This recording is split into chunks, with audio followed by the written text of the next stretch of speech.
James Lee Hagedorn, Hagedorn, August 4, 1962 to February 17, 2022, was an American politician from the state of Minnesota.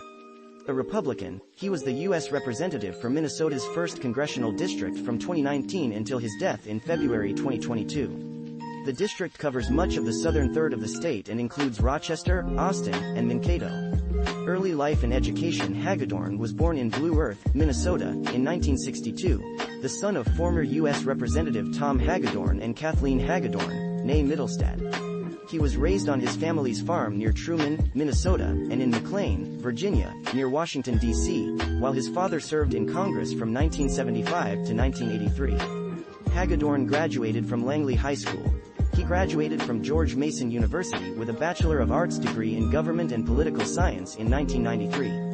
Early political career. Government career. Hagedorn served as a legislative aide to U.S. Representative Arlen Stangeland from 1984 to 1991. He then worked in the United States Department of the Treasury as Director for Legislative and Public Affairs for the Financial Management Service from 1991 to 1998 and as Congressional Affairs Officer for the Bureau of Engraving and Printing until 2009.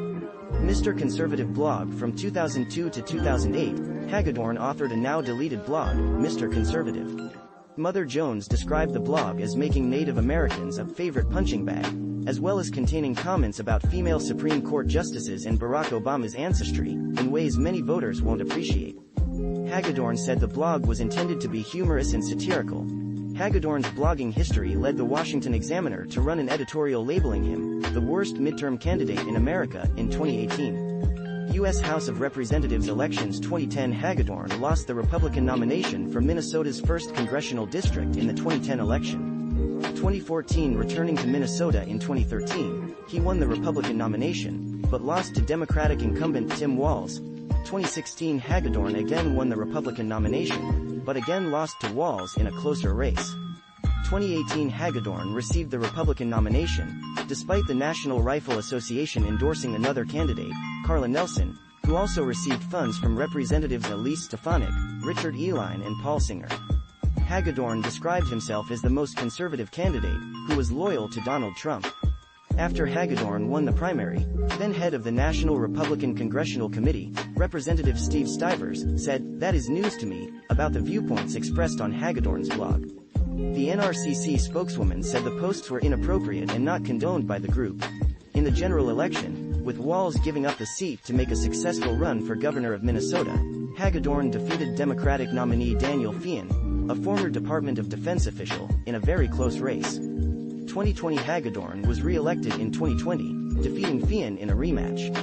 Tenure. According to the McCourt School of Public Policy at Georgetown University, Hagedorn held a bipartisan index score of -0.0 in the 116th United States Congress for 2019, which placed him 190th out of 435 members.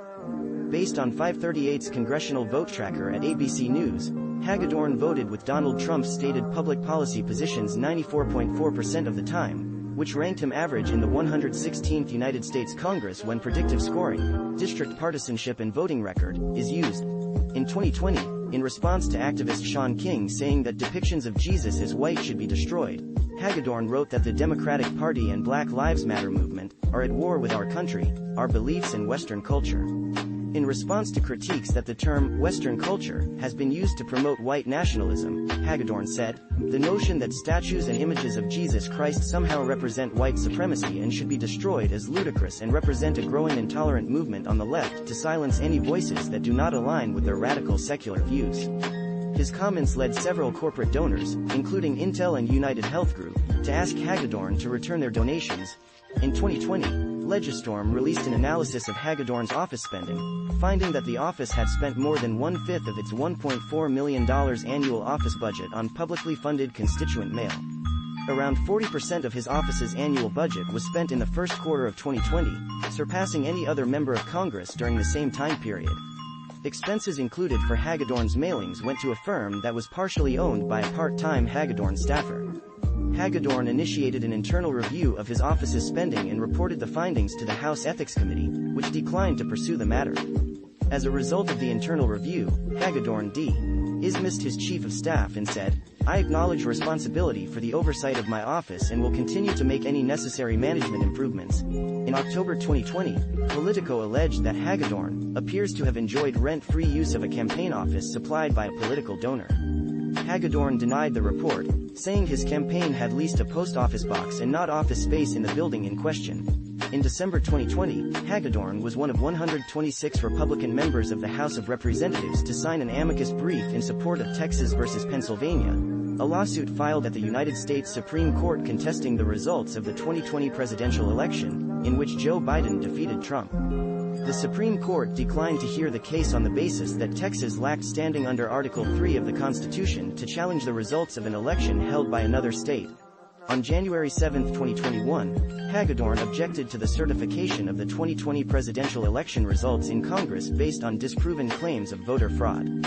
Committee Assignments Committee on Agriculture Subcommittee on Livestock and Foreign Agriculture Subcommittee on Nutrition, Oversight, and Department Operations Committee on Small Business Subcommittee on Rural Development, Agriculture, Trade and Entrepreneurship Subcommittee on Contracting and Workforce Caucus Memberships Republican Study Committee Electoral History Personal Life and Death. Hagedorn was married to Jennifer Carnahan, the former chair of the Republican Party of Minnesota. They resided together in Blue Earth, Minnesota, until his death. He was diagnosed with stage 4 kidney cancer in 2019 and subsequently received immunotherapy to treat the cancer. In December 2020, he underwent surgery to remove the diseased kidney. In July 2021, Hagedorn announced that his cancer had returned. In January 2022, he checked into the Mayo Clinic Hospital in Rochester, Minnesota, after testing positive for COVID-19 despite being vaccinated against the disease. Hagedorn died on February 17, 2022, at the age of 59. The official cause of death has not been announced. See also List of United States Congress members who died in office. References external links. Biography at the Biographical Directory of the United States Congress. Profile at Vote Smart. Financial information, Federal Office, at the Federal Election Commission. Legislation sponsored at the Library of Congress. Appearances on C-SPAN.